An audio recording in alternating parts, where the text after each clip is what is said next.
Je suis Willow, conteuse, et voici l'histoire de la vieille écorchée.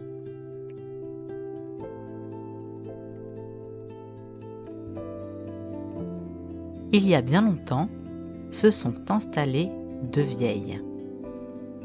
Elles ont décidé que c'était ici qu'elles vivaient et ont bâti une petite maison tout près du sol, sous les fenêtres du roi. Et depuis qu'elles sont installées ici dans leur trou, le roi n'arrête pas d'entendre se plaindre les voisines du dessous. On lui rapporte tous les jours qu'une enveloppe est tombée et leur a fait un bleu sur l'épaule, qu'il a pété et que cela leur a donné mal à la tête pendant un jour entier, ou encore qu'elles sont devenues à moitié sourdes à cause de la musique qu'il fait jouer dans ses appartements. À force d'entendre des histoires comme celle-ci, le roi se persuade qu'en bas il ne peut y avoir que de belles jolies jeunes filles. Bien évidemment, ce n'est pas le cas, et les deux vieilles dont je vous parle sont si vieilles qu'elles ont vu l'origine du monde, du poil qui leur sort des oreilles et les dents de travers.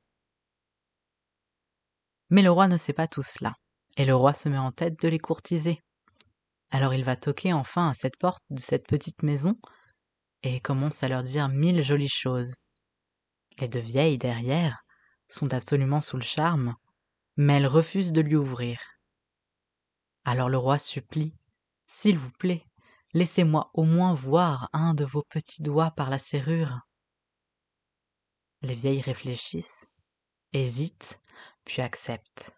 « Mais demain, disent-elles au roi, demain, nous te montrerons. » Et pendant toute la nuit, les deux vieilles sucent leurs petits doigts pour essayer de le rendre plus lisse, de lui redonner son apparence jeune.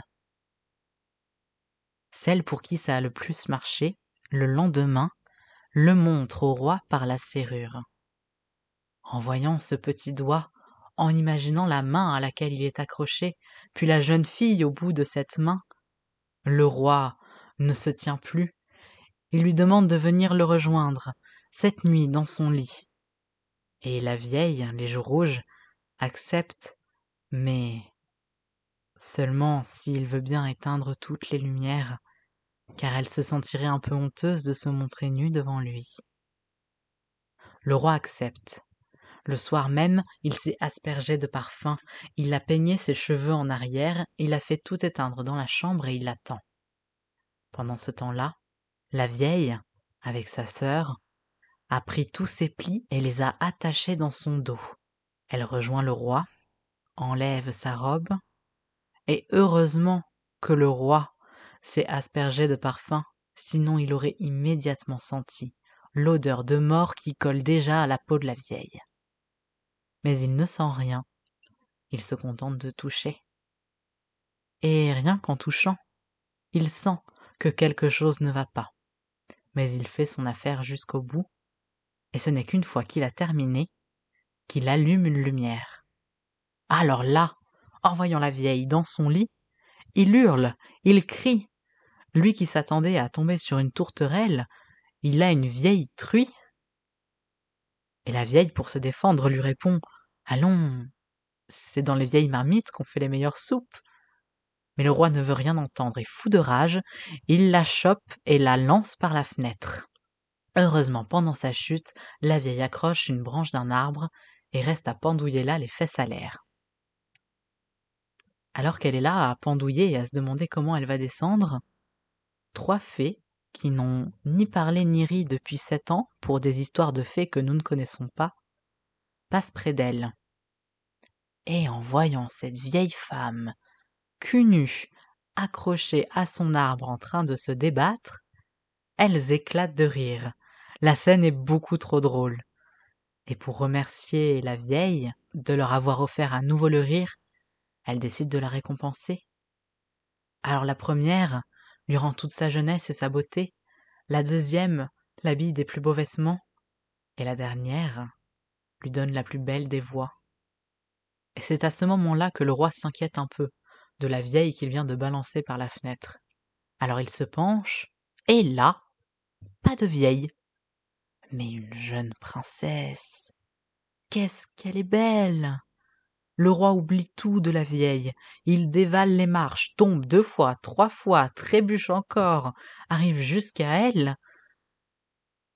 Ébahi par sa beauté, lui demande immédiatement de l'épouser. Alors la vieille jeune, elle accepte.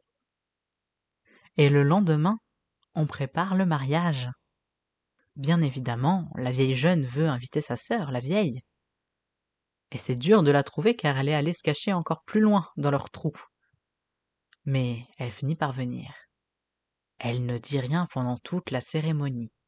Elle qui est cassée en deux, elle regarde sa sœur qui se tient à présent si droite. Car, fée ou pas fée, elle la reconnaît. À table, la sœur de la vieille jeune est assise juste à côté d'elle. Et à chaque fois, elle lui dit « Hé, psst, psst, comment t'as fait pour redevenir aussi jeune? Comment t'as fait ?» Et le roi qui est juste à côté dit « Pardon ?» Alors la vieille jeune dit « Non, rien, elle veut la sauce. Pouvez-vous nous passer la sauce ?» Et le roi fait passer la sauce. Mais la vieille ne s'arrête pas là. « Hé, psst, hé, comment tu as fait pour avoir la peau si douce ?» « Qu'est-ce donc ?» dit le roi. « Oh non, s'il vous plaît, est-ce que vous pouvez nous faire passer du pain ?» dit la vieille jeune. « Et tais-toi, je te dirai après. » Mais la vieille, ça ne lui suffit pas de savoir après, elle veut savoir maintenant et elle recommence. « Comment as-tu fait? Dis-moi tout de suite comment tu as fait. Tes dents ont repoussé. » Alors la vieille jeune, qui sent bien que le roi commence à se poser des questions, finit par se tourner vers la vieille et lui dit « Bah je me suis fait écorcher, voilà, t'es contente ?» Oh, la vieille ne se le fait pas dire 2 fois. Elle quitte la table avec une longue révérence au roi et à la vieille jeune, et va trouver en ville un barbier. Elle lui donne toutes ses économies s'il veut bien l'écorcher. Le barbier d'abord refuse, mais en voyant comme cette petite vieille insiste, il cède. Il l'installe donc et commence à l'écorcher, à lui retirer sa peau. Et alors qu'il tranche et tranche et tranche, assise sur le tabouret, la vieille chantonne « Il faut souffrir pour être belle ». Enfin, le dernier coup est donné près du nombril, et la vieille, dans un dernier paix, meurt. Elle prouve ainsi le proverbe « L'envie, mon enfant, se consume d'elle-même ». C'était Willow, conte heureuse. J'espère que cette histoire vous aura plu. À bientôt!